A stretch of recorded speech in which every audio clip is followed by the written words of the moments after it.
Open the door. Put the roof rack on the roof first.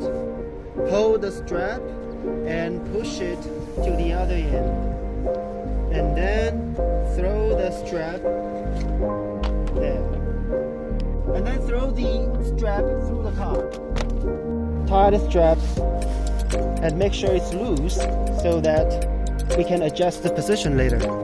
Do the same to the second roof rack and tighten it as much as possible.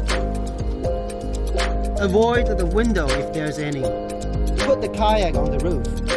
Cross the strap to the loop. And then throw the strap to the other side. Cross another loop and tie it.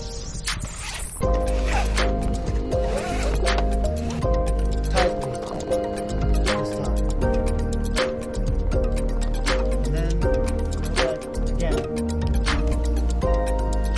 Before going to the highway, use another 1 or 2 extra straps to make the kayak firmly attached to the car roof.